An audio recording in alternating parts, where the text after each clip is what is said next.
जय श्री कृष्णा मित्रों। भीम ने किया था इन 5 महारथियों का वध।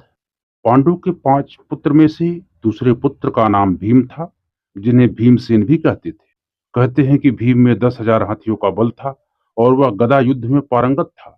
एक बार उन्होंने अपनी भुजाओं से नर्मदा का प्रवाह रोक दिया था, लेकिन वे हनुमान जी की पूंछ को नहीं उठा पाए थे। भीम को पवन पुत्र भी कहा जाता है। भीम का पुत्र घटोत्कच तो भीम से भी कहीं ज्यादा शक्तिशाली था। घटोत्कच का पुत्र बर्बरिक तो सबसे महान था। भीम ने अपने जीवन में कई शक्तिशाली लोगों का अकेले ही वध किया था। आओ दोस्तों, जानते हैं कि उन महारथियों को जिनको भीम ने मौत के घाट उतार दिया। नमस्कार दोस्तों, हमारे मोटिवेशनल आरके ब्लॉग चैनल में आप सभी का बहुत बहुत स्वागत है। तो दोस्तों, आप लोग श्री कृष्ण के भक्त हैं, जय श्री कृष्ण कमेंट में लिखना ना भूलें। और यदि आप लोग नए हैं चैनल में तो चैनल को सब्सक्राइब कर बेल आइकन को जरूर प्रेस करें। तो आपका कीमती वक्त ज्यादा न लेते हुए दोस्तों, हम कहानी को आगे बढ़ाते हैं। भारत का सबसे शक्तिशाली सम्राट मगधराज जरासंध को मारना असंभव था मित्रों।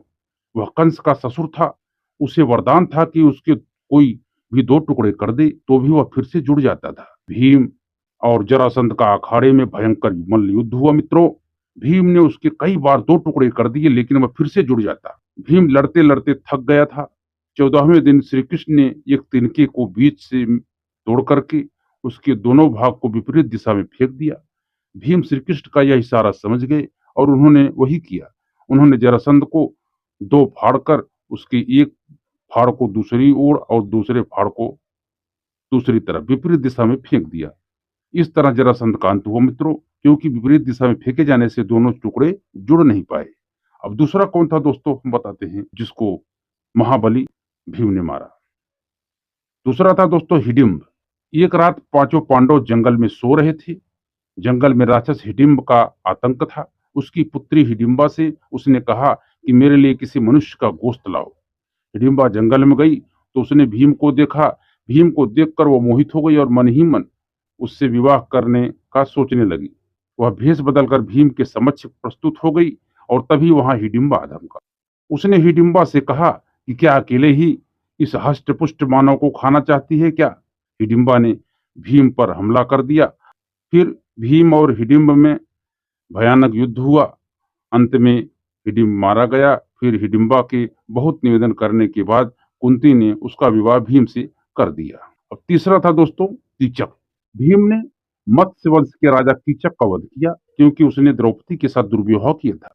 अज्ञातवास के दौरान पांचों पांडव मत्स्य नरेश विराट की राजधानी में कंक, बल्लभ, बृहन्नला, तंतीपाल तथा गंधिक और सैरंध्री नाम से निवास करते थे।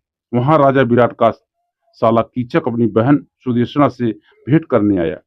जब उसकी दृष्टि सैरंध्री द्रौपदी पर पड़ी तो वह काम पीड़ित हो उठा और सैरंध्री से एकांत में मिलने के लिए अवसर की ताक में रहने लगा।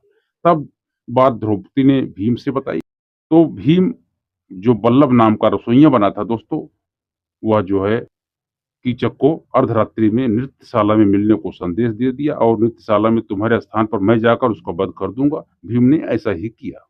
और चौथा है दोस्तों दुशासन का वध। द्रौपदी की चीरहरण का बदला लेने के लिए दोस्तों भीम ने युद्ध के दौरान दुशासन की छाती फाड़कर उसका रक्तपान किया था। 100 कौरवों में से 97 को अकेले भीम ने ही मारा था। इसके अलावा अभिमन्यु को पीछे से मारने वाला दुशासन के पुत्र दुर्मासन को भी उन्होंने ही मारा था। कर्ण के 9 पुत्रों को भीम, अर्जुन और नकुल सहदेव ने मिलकर मारा था। भीम का कलिंगों और निषादों से भी युद्ध हुआ तथा भीम द्वारा सहस्त्रों कलिंग और निषाद मार गिराए गए थे। कौरवों की ओर से लड़ने वाले कलिंगराज भानुमान, केतुमान, अन्य कलिंग वीर योद्धा भी मारे गए।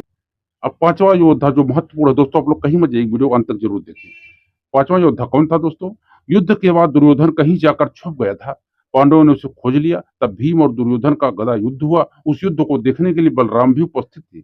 भीम कई प्रकार के यत्न करने पर भी दुर्योधन का वध नहीं कर पा रहे थे, क्योंकि दुर्योधन का शरीर वज्र के समान कठोर था। ऐसे समय श्री कृष्ण ने अपनी जंघा ठोककर भीम को संकेत किया, जिसे भीम ने समझ लिया।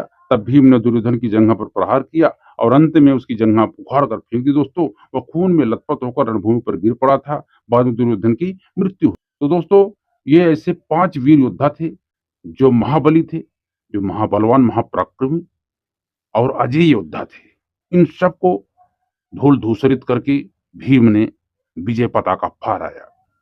तो दोस्तों, भीम के बारे में आपकी क्या राय है? आपका कुछ राय हो तो उसमें कमेंट में जरूर हमको बताना दोस्तों।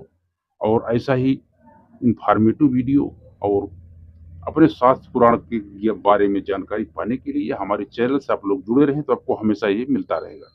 तो दोस्तों, आप लोग यदि चैनल में नए हैं जो हमारे चैनल को सब्सक्राइब कर लें और बेल आइकन को प्रेस कर दें, और जो पुराने हैं दोस्तों वो आप लोग रोज हमारी वीडियो शाम को जरूर देखने का हमारा आप लोगों से अनुरोध है कि हमारा चैनल को आप लोग सपोर्ट करें, तो हम अच्छे और भी वीडियो आप लोगों को दे पाएंगे। तो मिलते हैं दोस्तों अगली वीडियो में, तब तक आप लोग खुश रहें, मस्त रहें, आनंद में रहें, यही हमारे दिल से सबके लिए शुभकामना है। जय श्री कृष्ण मित्रों।